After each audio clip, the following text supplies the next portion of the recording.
There's massive erosion going on in the United States now. I mean, there's the obvious erosion when there's these floods where you watch the soil being, washed out and down the Mississippi River. And you also see what they call sheet erosion, where you can see the top layer of the soil just gets blown off, like a sheet of soil gets blown off. But during the Dust Bowl, people they didn't really understand what a bad idea it was to plow the prairie, because those grasses have very deep roots and they hold that soil there. So if you take the grasses off and you don't get rain, what happened is they had some good years, so they plowed everything up and planted, and then they had this drought, they had no rain, so the fields dried up, and then they were all, they'd lost that covering of prairie soils, which are the deepest, richest soils. Prairie soil is the deepest, best soil to grow anything in, these mollisols, and it just eroded away, and took the whole topsoil was just coming off, and you've seen pictures of it, these huge drifts. And what happened was that there was a dust storm that took massive amounts of soil into the air, and it blew it over Washington, D.C. It was that intense. It blew it over Washington, D.C., and it blackened out the sun. So it was dark in Washington, D.C. because of the soil in the air. And that day, Congress passed the bill that created the National Conservation Service. Now, the one I was talking about, the soil scientists, what is it? And Natural Resources Conservation Service, that are the soil scientists of our government. Because I looked up and they said, this is serious. They could see it right above them. They passed a law, and then they started developing these conservation practices for farmers, and trying to conserve things. And there's still that. It goes back and forth about what it really does. But there's the idea is that you support farmers who conserve and who have practice because they're conserving the soil. So that's something that is part of our government, which I think, there's this part of our government, Department of Agriculture, that wants to protect soil, and they're really great. I've met them. I mean, they're very committed. They're soil scientists. They speak out. They're getting actually more, I think because of the organic food movement, they're actually getting more assertive about what's good and what's not. And then you have these other forces coming in, like Monsanto, the chemical industry, the big grain industries, that they're really concerned about how much can they get out of the soil. So you have people that are concerned about giving back to the soil because that creates a healthy soil system, and then you've got these other forces that are like, we want to take as much as we can, and the farmers are sort of caught in the middle. Farmers make very little, people are making money. We say this in the Future of Food, people are making money on either side of the farmers. The seed companies are making money, and the inputs, the Roundup and all that making money, and then the processors and the grocery stores and the shippers, all these people are making money, and the farmer is getting caught squeezed in the middle.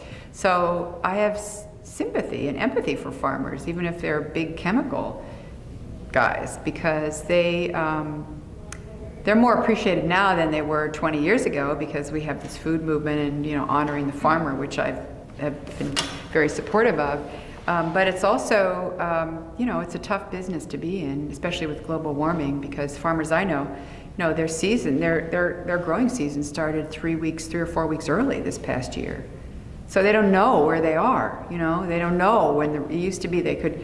I think it's always been kind of risky, but now it's just completely. You have record this, record heat, record cold, record drought, record, rain, and it's very, very difficult for farmers. But the more resilient, the better your soil is, the more resilient you are. So, and smaller farms, I think, are more resilient because they can sort of adapt more easily. Yeah, well, I think the one thing people can do is inform themselves and actually appreciate agriculture and just think about where does this food come from, and then think, what are the consequences of my choosing this food rather than that food, and on my body and on the land and my community. So I think what people should do is eat organically when they can, find organic. And I think if they live in a place and most places have this now, find a farm to support. You can get this thing called CSA where they deliver a box of vegetables to you every week, or go to the farmer's market and find a farmer you like, talk to that farmer. Some of those farmers do farm organically, but they're not, you know, they don't have the organic label because they don't really want to go through all the process of doing that, but they do go organically, and you can talk to them and you trust them. You think, well, yeah, this is what I want. I trust that they're growing food in a way that I want to eat it. So get that together and support organic in your local community, support local farms so that you're getting food as close to where you live as you can and as fresh as it can be. Don't use Roundup. Don't use chemicals even on your own garden. Avoid that. Let's see, on your own garden, I think, I know it's funny when people see the Symphony of the Soil, they've often told me they go home and then, you know, they dream at night, and the very next morning they want to get up and plant cover crops in their yard. You know, they want to pull up their lawn and start planting stuff. But a lot of people, after seeing The Future of Food and Symphony of the Soil, people have told me, you know, I took my farm organic because I saw your films, you know. And I was at this conference, and these people ran up to me and they said, "We want you to meet somebody. Come on, come over." And it was a guy in their community. They lived in Northern California, up in this kind of near the Sierras, on the way to the Sierras. And they said, you know, we showed this guy your film. He farms 100 acres in our community, and he was a chemical farmer. And we made him watch your film. This was The Future of Food. We made him watch your film, and then he decided, I'm going organic. And so I met him, you know, and he said, you know, you've changed my life. I said, oh, thank you. Great, that's exactly what I wanted. So I think that, and then I met a woman recently who has a vineyard in Napa Valley. She and her family have a vineyard.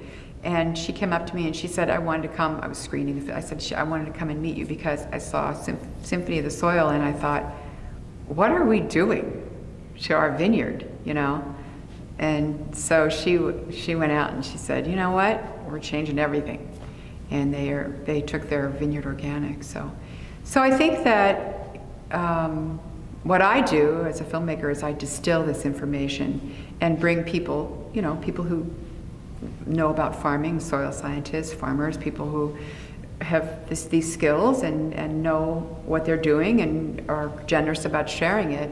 And I bring that information to people in a way that they can understand it. And I think that, you know, and I think people, you know, absolutely be aware of, you don't want to eat anything with GMOs in it.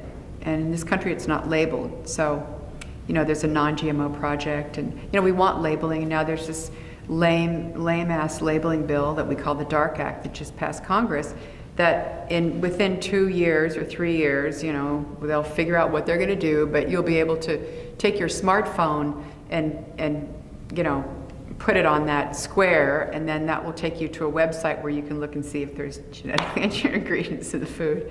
Yeah, they so desperately wanted to stop Vermont's labeling bill from going into action that they passed this lame-ass bill. And also Michael Hansen, who's a friend of mine, who's the chief scientist at Consumers Union, told me that basically the way that they have redefined GMO in the DARK Act, it may be that most of the Roundup Ready crops won't even fall under being GMO now. So it's a terrible disappointment, and there will be lawsuits challenging it.